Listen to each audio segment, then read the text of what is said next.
Hi, everyone. So, if you've ever wondered whether hormone replacement therapy or menopausal hormone therapy is safe, necessary, or right for you, this episode is a must listen. Today, we're covering the biggest misconceptions about HRT and what the research really says, how estrogen, progesterone, and testosterone impact libido, mood, and metabolism, the truth about breast cancer risk and bioidentical hormones, and red flag symptoms that signal it's time to talk to your provider, and more. And today we're talking with Dr. Jaclyn Piasta. Now, she is a nationally recognized women's health nurse practitioner and expert in menopause care. She's the founder of a multi state concierge practice dedicated to midlife wellness, menopause, sexual health, and metabolic optimization. With over 15 years of clinical experience, Dr. Piasta has authored peer reviewed publications. She serves on the medical advisory committee of the National Menopause Foundation and leads a clinician mentorship program focused on evidence based menopause management. A Menopause Society certified practitioner, she is actively involved in the National Association of Nurse Practitioners in Women's Health, the International Society for the Study of Women's Sexual Health, and the Menopause Society, contributing to advocacy, education, event planning, and social media committees. She is a sought after speaker and frequent podcast guest, and she is a respected voice driving forward equitable, patient-centered care for women in midlife and beyond. I am so excited she's with us today, so let's dive in. Welcome to the Lifestyle PA podcast, where we talk about all things women's health and lifestyle to help you become the healthiest and happiest version of yourself. All right, Jackie, I am so excited to have you on today. Thank you so much for being here. Yes, thanks so much for having me. Of course. Yeah. So now, one of my favorite parts of my lifestyle program is seeing how truly the foundational shifts that we make around things like nutrition, movement, sleep, stress, and mindset can truly change the way women feel in midlife, right? And it's just so powerful to watch things like energy and confidence and clarity return when we address those core lifestyle pieces. But at the same time, lifestyle is just one part of the bigger picture, right? So for many women, especially in perimenopause and menopause, conversations around HRT or hormone replacement therapy are such an important piece of optimizing health and long-term wellness. So I am just so excited that you're here to talk about all things HRT and go ahead and kind of demystify a couple of things and maybe just help our audience just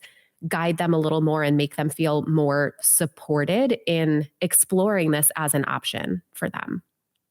Sure. No, I think that's great. And I think what you kind of chatted about in your intro is we hear a lot in the nutrition space, right? You can't out supplement a bad diet, those sorts of things. But I always talk to my patients that yes, as much as we want to encourage lifestyle, behaviors and habits and try to, do the foundational things that we know are so important to wellness and longevity, it's really hard to do those things when you're not feeling your best and you know that your hormones are kind of all over the place. So there's different coined terms. People say hormones first, gut first. There's different kind of terms that are utilized in various, spaces within the medical world.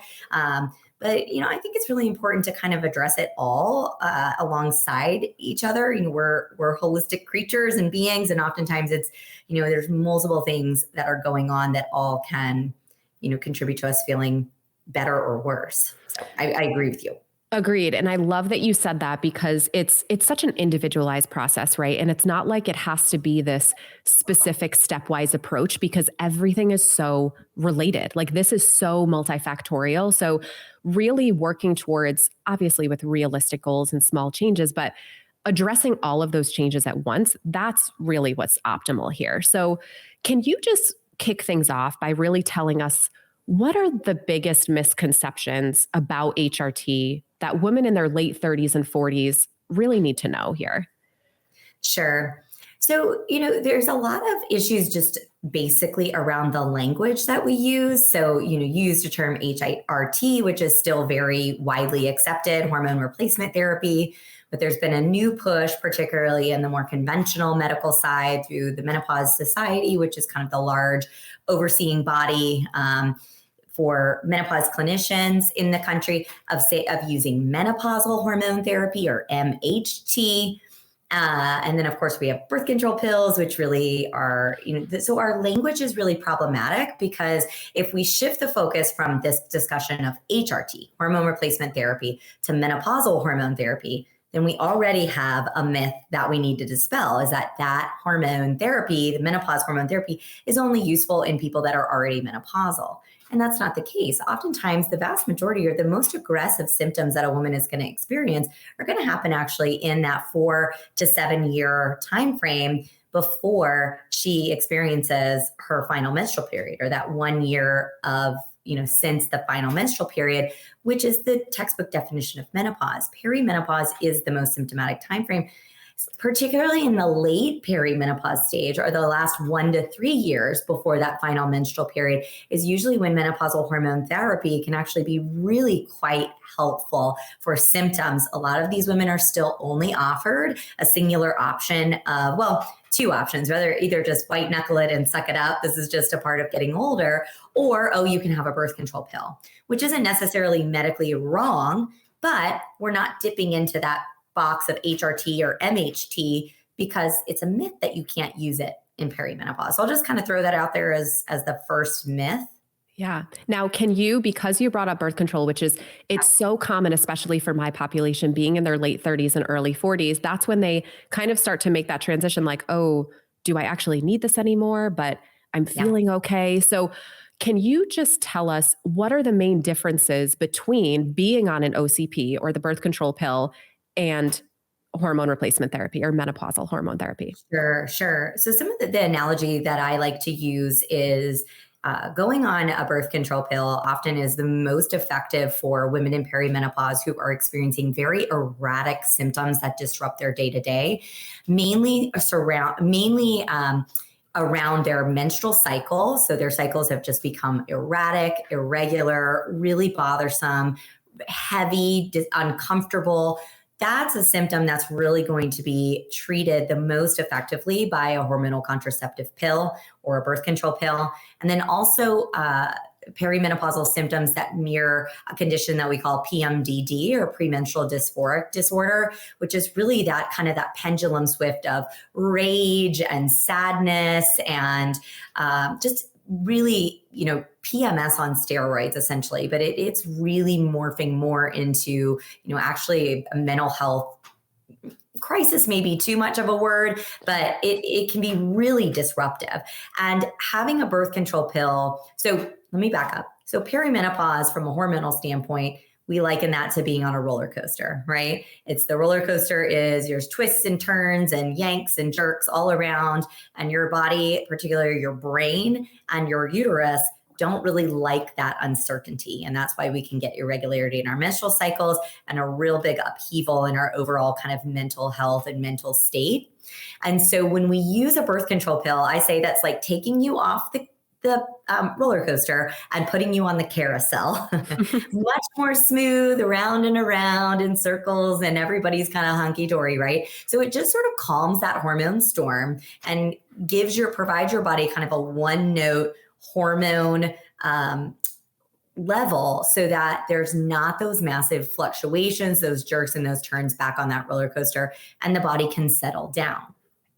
Now, in terms of if I'm gonna opt not to use hormonal contraceptives as that treatment option, then typically we're going to rely, or we're going to be then having the secondary discussion about menopausal hormone therapies and whether that's effective. This is more effective if your symptoms are more centering around more of the traditional menopausal symptoms that we kind of hear about. Hot flashes, night sweats, a little bit of mood, maybe just like a slight increase in anxiety, A lot of women describe like these fears that come out. I know are like fear of flying has really exacerbated, or fear of getting and driving in your car, or like your mood. There's a something in mental health. There's a term called anhedonia, which basically means loss of joy or loss of, your give a flip, right? And so a lot of women experience that. And menopausal hormone therapy can be really beneficial if you really don't feel like you're on this massive roller coaster. You're more kind of like riding waves, and those waves, are coming and going, and sometimes you're getting smacked in the face. And I like to call menopausal hormone therapy like the surfboard for those waves. It's just kind of helping you ride those waves better. It's not necessarily taking you out of the ocean. You're still in the thick of it, but you've just got something that's helping you kind of get along with it better. Hopefully that makes any sense, because that's the best I've come up with in my brain to figure out the difference between the two. I love those analogies. And it's kind of like a life jacket. It just helps like cushion those symptoms and support you along the way. Love those analogies in the carousel Correct. too. Yeah, it's doing nothing to interrupt what's Yeah. going on physiologically. It's just sort of helping to replenish your cup when it's low, and hopefully help you just, improve your day to day. Yeah. And who couldn't benefit from that for sure. So Right. now how do you go about determining if someone is a good candidate for HRT or menopausal hormone therapy? Yeah. So here's another myth, right? We find that we feel like menopausal hormone therapies are so dangerous, right? Or they're so risky, or maybe I'm not, we throw out these terms like, are you a good candidate? Which makes it seem like there's this long, laborious vetting process, right? To put you on it, when ironically enough, there's many non-hormonal alternatives that oftentimes we just sort of throw out like candy. And, we as clinicians, Beth, right, know that maybe we shouldn't. There might be some additional counseling points we really should be giving. So in terms of how do I vet somebody as a good candidate? So the first thing is determining, right, that the menstrual cycles are, if they're still present, they're not a huge thorn in your side, because menopausal hormone therapy is really not great. I kind of say it's like gentle parenting to your irregular menstrual cycle. It's really not gonna, have a hardcore stance on what should be happening. It might lessen it a little bit, but chances are you're probably not going to be wowed by menopausal hormone therapy's effects on cycle control. So as long as we can kind of get that out of the way, then we look at, all right, let's look at your health history. And really the shocking thing is that most women are great candidates for menopausal hormone therapy. These hormones, they are bioidentical, which means that they have this same or almost as identical as humanly possible chemical structure to what our innate hormones are. So they work really nicely in the body for most people. And and we know that the risk profile of certain hormones changes based on how we apply or how we use hormones. So whether we're taking them by mouth or applying them to the skin, that risk profile is slightly different. So I'm looking at things like, what's your family history of breast cancer? What's your family history of cardiovascular disease? What's your personal history? What's your personal breast history? Your personal cardiac history? Your mental health history? What are your cholesterol levels? All these things play into whether somebody is a good candidate or not. But what most people don't realize is the only people that really are truly quote unquote poor candidates for menopausal hormone therapy, all of them essentially, right? Like, because we can nuance and pick which ones we like best, are going to be individuals that have active hormone receptor positive breast cancer, or within at least the first 5 years of remission. Those are individuals that really probably should not be looking at systemic hormone therapy. Vaginal hormone therapy, vaginal hormone therapy is a different discussion, but systemic, meaning full body hormone therapy. Active or within 5 years remission, hormone sensitive cancer, and individuals that have severe liver impairment. So this isn't like metabolic disorders where, we used to call it fatty liver. Now we call it metabolic liver. This is true liver dysfunction, where we don't really want to give our liver any more jobs than it already has. So we don't want to add any additional medications, and hormones are metabolized through the liver. So, but pretty much every other form of medical history can be we can have a shared decision-making conversation and have nuanced care and talk about what the different risks and benefits are of the various types, routes, and formulations of hormone therapy. Perfect. And I feel like there just still needs to be so much more education and awareness about, a lot of my clients will say, okay, but the breast cancer risk, like I can't unhear that. I know that the research has been, demystified, those myths have been bust, but they're like, once I hear that, I just don't know if I can chance it. So what do you tell your patients about the risk of breast cancer? Yeah. So what I normally, here's the deal. Anybody that's born female owns breast tissue. We all own breast tissue, but women typically are at higher risk, much higher risk than men. 1 in 8 women at some point in their lives are going to face a breast cancer diagnosis. That's just the reality that we have right now in terms of this disease. Interestingly enough, however, though, we are creatures beyond just our breast tissue. And so, 1 in 2 of us, 50% of us are going to sustain an osteoporotic fracture in our lives. And 1 in 3 of us are going to develop some form of cardiovascular disease. I hope I'm quoting that right. I did not research that, but I believe it's around 1 in 3. Yeah. And so these are all conditions where hormone therapy has been shown to improve long-term health outcomes, particularly when it comes to the bones. And then the evidence around the heart is a little bit more contested, but it's still favors towards benefit. And so I try to get people to pan out a little bit beyond just our breast health, right? And see what is the potential of implementing this therapy into my life from a whole health standpoint.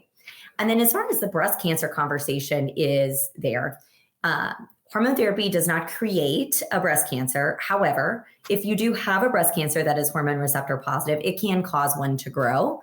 That is not pre-identified. But we do have some reassurance provided in the data that shows that women that are diagnosed with breast cancer at the time of their diagnosis, those that are not on hormone therapy, as opposed to those that are currently on hormone therapy at the time of their diagnosis, have no differences in their outcomes and no differences in their survival rate. So it's not increasing mortality. It's not affecting whether or not your treatments will be successful. You will have to come off of your hormone therapy if you are diagnosed with a hormone receptor positive cancer, but it's not impacting your outcomes. So God forbid, either one of us or any one of us gets diagnosed with it. It is not something that I take lightly, but it is not something that we should just be sort of throwing very effective, safe treatment modality off the table because we're afraid of this sort of lofty sort of fear, right, of a potential breast cancer that may or may not happen. Agreed. And love how you worded that. And it's so true. I mean, we look at the amount of medications our population, and specifically women in this age bracket, are on, right? And all of those come with side effect profiles and risks in and of themselves. So I love that it's definitely just an informed discussion, right? And just kind of accepting the risks and really weighing the quality of life benefit with the actual risk at hand here. So that's perfect. Well, and it's also important too, but to like use it as an opportunity to also promote our breast cancer screening testing as well, and what those recommendations are, because your best defense against a breast cancer is early detection, not avoiding hormone therapy. It's early detection. Yeah. And now, so how do you go about personalizing your hormone therapy recommendations or treatment plan? Are you using just symptoms, or do you use labs to support that as well? Yeah. So this is where it gets a little tricky, because my friends that are very conventionally minded, and I have friends kind of on both sides of the fence, colleagues on both sides of the fence. So the conventional minded, healthcare practitioners are really going to lean more into the symptom side, whereas a lot of our functional medicine colleagues and friends are really going to kind of lean into this happy marriage between what the labs are indicating and what the symptoms say. For better or for worse, I think that we can have a hot debate on that another time. I kind of like to try to meet somewhere in the middle for people, and I counsel on when I feel like labs are really unnecessary or they won't be clinically useful, which usually perimenopause is a pretty unless you're going to be checking your hormone levels on a day-to-day basis, a one-time spot test of your hormones is usually pretty clinically meaningless. So I'm not opposed. There's a lot of direct-to-consumer companies now that are feeling this, seeing this void in the market where women are wanting data. We love data. We're getting it all the time. We're wearing watches and rings and all sorts of things. So they want the data, and they're filling that with direct-to-consumer testing. So if you're in perimenopause, if you want to test your hormones, you kind of have to do it serially to get an idea of what's going on, because of one-time spot test. Now, if you're on hormonal contraceptives, pills, specifically, you're not going to get much information or data out of hormone testing alone, because those hormones really do suppress your natural hormone production. And so you're not going to get an accurate read. If you're postmenopausal, then we have a slightly more contested debate here where it's like, well, if you're postmenopausal, your ovaries aren't producing hormones really to a clinically relevant level anyway, so why would we test what we already know? But then there's also debate about, okay, if I'm going to put you on this hormone therapy, I want to see if it's working, if it's doing what it's supposed to be doing. So I like to try to lean into not doing over testing, maybe spot testing, especially if somebody is having symptoms in spite of a dose that I think should be effective or they should be getting better, making sure they're absorbing it, their body's using it in the way that, I've anticipated it to be. So again, this is a tricky question, because there's a lot of opinions and there's a lot of things that can be done. So again, as a clinician, I kind of hit somewhere in the middle. And I also utilize it as an opportunity to focus our attention on other labs that are of maybe equal or greater importance than your hormone levels, like your vitamin status, your lipid status, your inflammatory markers, all these other, metabolic health, all these other things that are going to need to play into our discussion on long-term health. Totally. And those can be a driver of how you're feeling and functioning on day-to-day basis too, right? I mean, and so making sure like your blood sugars are optimized, your insulin isn't through the roof, your lipid panel looks okay, your thyroid is functioning okay. So that's really what I specialize in too. So I'm definitely all about both worlds, right? Like we have to make sure that's being optimized. Otherwise, you're not going to be able to get the most out of your hormones, or at least tell, okay, where are these symptoms coming from, right? And why aren't they improving? And a lot of the time it's because one of those worlds or compartments, it's not being addressed or optimized. So 100%. yeah. Now, Jackie, so before we switch gears into sexual health, which I'm really excited about because most women, that's still a sensitive subject. But one question on hormone therapy, can you just speak to the effect and the connection between really optimizing your hormones and brain health? So really how it affects things like mood and just overall brain health, cognitive abilities, decreasing risk for Alzheimer's, because I feel like a lot of the focus of hormone therapy is really improving those symptoms, right? As they should be, but hot flashes, energy. But what most women don't realize is that it's doing so much more for you as far as reducing certain risks of chronic disease and just overall preventative health. Have you seen that connection as well? Oh, for sure. And I think that we all wish in the menopause world that we wish that the data was a lot more robust for us to be having these conversations, because from a biological standpoint, it makes perfect sense, right? Why are the vast majority of individuals who are being diagnosed with Alzheimer's women? Why does this disease happen in an estrogen deprived state? What we can kind of connect these dots, right? And we know that estrogen, progesterone, and testosterone are all very, very active and influential in our brain chemistry. And so but the problem is that the problem with clinical trials is that they're not really designed specifically to look for these outcomes. And so a lot of our knowledge sort of comes from postulating, essentially trying to find, take what we did learn and apply that sort of not necessarily out of context, but, slightly trying to read between the lines. And That's what medicine, I feel like, has always been about. It's been always connecting the dots between what the evidence says and supports, what the research says, what our clinical practice and, the boots on the ground and what we find day in and day out treating patients, and then them coming back into our office and telling us all these stories of, like, before I came to you, I couldn't remember words, or I couldn't stay on task to save my life, or I was constantly misplacing my car keys, or the sound of my husband chewing would, make the hairs on my back stand up.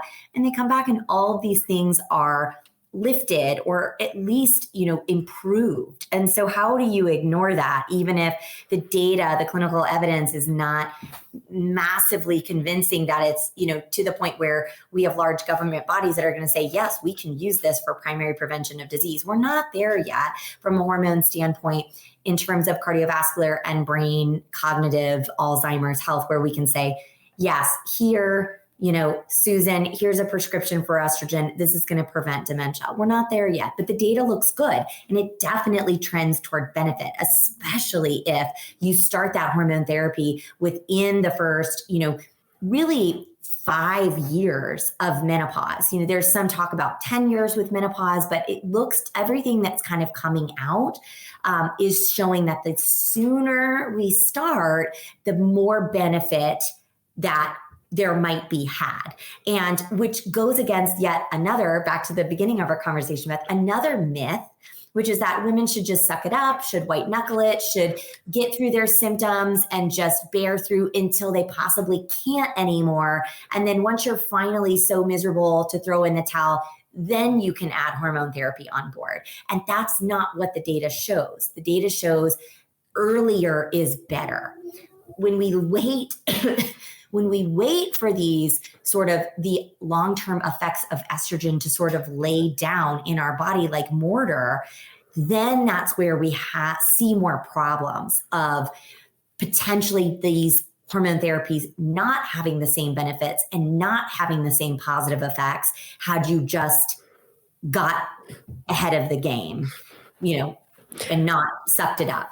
Agreed. And I could talk about that alone for hours in a different conversation, just about how that's one of the common problems right now in our conventional healthcare system, right? We're very reactive instead of looking at more the functional perspective and how we can be optimizing things. We wait until it's too late, or it's just going to take more time to really address that and see meaningful improvement. And I really love, I know that you've published some papers as well. And speaking of that, the studies, I think the large majority of the population don't realize just how expensive and timely these clinical trials and studies are. So by the time they have such rigorous, regulations, and then by the time they're published, I mean, it could be like 20 years before we're actually saying, yes, this is what this study showed. So I think it just speaks to you and other great providers out there with kind of reading between the lines and making your own connections based off your own patient experiences as well, because you're absolutely right. We can't ignore that. So I just wanted to point that out there, that I feel like that's so important to acknowledge. I think it's really important for people to understand what we have two systems. So we have government funded research, which, there's been recent impacts on that, but there's government funded research, which kind of looks at these secondary health outcomes, right? Because when a drug comes to market, the sole objective, once that drug comes to market, is through the process of getting FDA approval, right? So phase 1, 2, and 3 clinical trials, and not to get too much in the weeds with all that. But the purpose of those phases is to prove to the FDA that it's safe and that it's efficacious. And that is the end game for these pharmaceutical companies trying to get their drug to market. Not that it's going to prevent, if it's an Alzheimer's drug, then of course, right? But if I'm a hormone therapy and I own a hormone, let me say I own estrogen as a medication, I want to get that to market. Well, I want to prove that it's safe and that it's efficacious. Well, the easiest way to get to efficacy for something that's meant to treat menopause, because we've deemed menopause hot flashes and night sweats, and that's the end all be all, is to quantify hot flashes and to see if Susan comes in with 10 and now she comes in with 2. Cool, it works. And did anything bad happen to her while she was in that trial? Of Cool. It didn't. Great. Now it's safe and it's efficacious. Boom, get it to market and I'm done. All the other evidence that we get on terms of long-term safety data, outcomes, all these other endpoints come from usually retrospective data, which is considered less less of the gold standard, right? But we have these opposing forces in the system where we wish it was the other way around, but it's not. Yeah, it's so tricky to navigate. Yes. So switching gears a little bit into sexual health and hormones, because I think this is such a critical area to address with women, because I feel like that low libido overall is once again just either dismissed or just chalked up to like, it's a normal part of aging. There's nothing I can do about it. But that is such a vital part of life. And so, can you just kind of start off by talking about exactly how shifting kind of estrogen, progesterone, and testosterone levels really impact libido, arousal, and just overall vaginal health? Mhm. So I think that I'd be remiss not to mention that when we're in our 30s, our testosterone levels start to decline. And then I think as a generation, we are, millennials, Gen Xers, just in general, I think right now we are living under a state of chronic stress. Whether that's good stress, negative stress, what that looks like, but we're constantly stressed, whether it be from doom scrolling our phones. That's a stress on our body. That's a circadian rhythm dysfunction because we're exposing our bodies to blue light, which is not natural, and all the things. So we're constantly living in a stress state, which has an impact on our hormones. So we're already seeing this decline of testosterone starting in our 30s.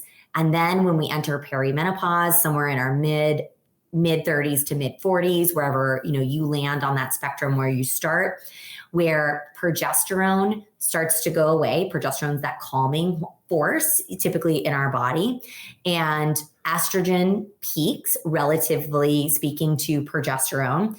And then we start getting erratic estrogen levels. And so we have this stressor on the body where we're not having these hormones at play where they used to be. And then also we're under kind of this state of constant and chronic stress and inflammation anyways. And so it all plays into our sexual health and wellness. From a libido standpoint, I mean, most of us are not going to be wanting to have, regular intimate relations if our body is constantly in a state of stress and a low hormone state of stress. So that's really, I try to describe that to patients more as a validating factor. Like, there's nothing wrong with you. We understand that you love and cherish your partner and you want to be intimate with them, but there are forces outside of your control, similar to almost how people have, a lot of the GLP-1s or so, have gone crazy for obesity and treating weight loss because they turn off that food noise, right? And so similar to that, like there are forces outside of your like conscious being that are affecting this.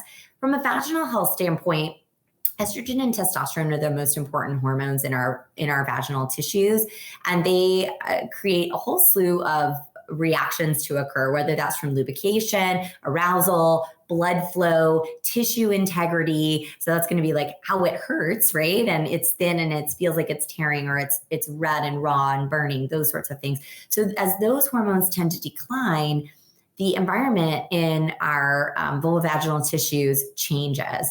And so then we get oftentimes women get this double whammy where they've had a declining libido for years for whatever factors, stress, hormones, all of the above. And now they have a vulvovaginal environment that is not conducive to penetrative sex, or even like personal pleasure, like self pleasure. And they wonder, and then we wonder why we don't crave, sex. We're getting a negative stimuli from both directions there. Exactly. And I can tell you from a functional lab perspective and my patient's symptoms that, to your point about how we're just living in such a state of stress and we're seeing all of these symptoms have an earlier onset. Now, it's amazing, the adrenal fatigue, adrenal dysregulation, all of that chronic inflammation and stress, really how that's taking a toll on it. I'm talking even as young as 35, 36 years old. And So I think it's so important that you need to target lifestyle and nutrition definitely to support those systems and that foundation, and then definitely intervene with treatment options that are available to you. And so when your patients are experiencing those symptoms, what kind of treatment options can you offer them? Is it the full hormone therapy kind of trifecta, or is it more targeted? Yeah, so hormones certainly play a great role in sexual wellness, libido, arousal, discomfort, those sorts of things. But again, just like everything else, it is just one piece of the puzzle. So when sexual wellness is needs to be treated holistically using what we call the biopsychosocial approach, where we're looking at all the reasons biologically why you might be having it, psychologically, and from a social standpoint. So I honestly, there's a couple different psychologists and sexologists in this community, in the wellness community and sex community, that I really love to refer to. One is Dr. Emily Morse. She has a podcast, but Sex with Emily. I love her, like, down to earth, direct approach. And then Esther Perel. She actually wrote a book called Mating in Captivity, which speaks to what we see in animals who are in, we are kind of living in this captive state, right? We live indoors. We don't go outside and touch grass. We, are on our phone. So I like to tell my patients, listen, let's just call it out. Like, we have to have open dialogue with your partner, whomever that is, and say, listen, I want to have sex. Either it's painful or not. So let's address that. And then the wanting. And people have such a head game over the idea of scheduling sex. And oftentimes that is the first way that we lower a barrier to sex, is by putting it on the schedule. And it sounds so unsexy, but if you put it on this, we put everything else on the schedule, right? We schedule dinners, we schedule, all those things. And so scheduling sex can be a good way to just start from there. And then when we look into hormone modalities, yes, hormones can bring back so much life to the body that was sort of dimming. Testosterone probably is going to be your most effective hormone in terms of actually like driving libido. But of course, if all these other factors are not taken care of, there's not enough testosterone in the world that's going to make you, have a libido if everything hurts, or if you've had, 20 years of a broken relationship with your partner, etc. Right? Estrogen and progesterone can be beneficial. Progesterone, I would say, from a indirect way, because progesterone helps us sleep and it helps level out our moods and anxiety. If you're sleeping and you're not so exhausted anymore, right? Then we're going to have more energy for extracurricular activities. And then as far as there's other medications, so we can kind of hack the sexology of our bodies, right? And try to stimulate dopamine pathways and oxytocin pathways. And so there's certain, like 2 FDA approved medications on the market, bremelanotide and flibanserin, which can be utilized. So I like it all. I'm all for having a big toolbox. I also like to use supplements and alternative things like maca root, L-arginine, L-citrulline, which are vasodilators and help stimulate blood flow to that area. If we're not having regular orgasms, that's another negative, right, feedback. So I think it's really important not to pigeonhole ourselves into one thing and just sort of say, more is better, more tools are way better, because what's going to work for you might not work for me, vice versa. So helpful. I could talk to you for hours, Jackie, and I'm going to have you send me those podcast links, the shows, if you don't mind. So I can, so I can list it in the notes, and then our audience will be able to check those out as well. Yes, I'm all about like multimodal care, bringing all the people in that can offer their perspective and to help us work through these problems. This is midlife, menopause, perimenopause is so different than it's not an upper respiratory infection. We can't just go in and get a prescription and leave and we're better. It's a process. It's so gray and so individualized. And that's why, though, knowledge is power, because something is bound to relate to you. When you hear something and it's like, okay, that's what I'm experiencing. And just knowing that you do have options like this, you deserve to thrive in your 40s, 50s, and beyond. And we are so fortunate to live in today's world where we have these options to do that, So as we wrap up, Jackie, can you tell us, if you had to give us and tell our audience what 2 to 3 red flag symptoms are that would suggest that one of these women should discuss hormone therapy with her provider, what would you say those 2 to 3 things would be?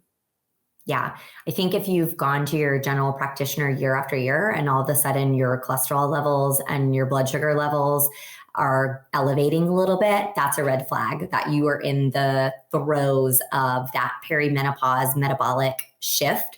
And that now's the time to really get a handle on that. You probably will also have a little bit of additional belly fat that's shown up without your consent. And so that's one. The second is if you're not sleeping. If you cannot get good, restful, restorative sleep, that's going to have such a ripple effect on everything else in your life. So that's another thing to look out for.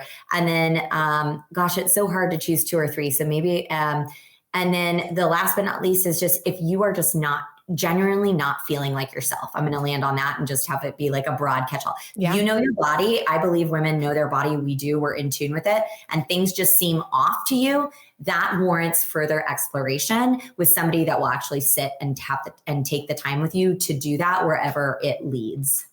Totally agree. I love that, Jackie. Now, can you tell our audience where they can find you? Like if they want to reach out with questions about hormone therapy, sexual health, and tell us where they can find you. Yeah, so I'm most active to like the general audience on my Instagram, and I love DMs and questions and comments and all that. So JackieP_GYNNP is the easiest way to get connected with me. And then of course, if you're in Georgia, Texas, Florida, and I forgot Arkansas, I do see patients as a nurse practitioner in all of those states, either in person or virtually. Perfect. And I will be sure I'll link all of that in our episode notes so it's really easy for you guys to access. Jackie, it has been amazing. This has hands down been one of my favorite episodes so far. So I can't thank you enough for your time and your knowledge. And you're clearly just so passionate about what you do. And we are so lucky to have you in this space advocating for women the way that you do. So thank you. Sure. No, it's been a pleasure. Thanks for having me. Thanks so much for listening to the Lifestyle PA. I hope you're leaving today's episode feeling empowered and supported on your health journey. If you're ready to take the next step and make real, lasting changes, I would love to invite you to join my 3-month lifestyle program. It's designed specifically for women navigating this season of hormonal and metabolic changes, focused on personalized, sustainable nutrition, movement, sleep, stress, and mindset. Head to thelifestylepa.org or message me on Instagram at _lifestyle_PA to learn more and reserve your spot. And remember, it's the small steps that lead to the big changes. So start with one today.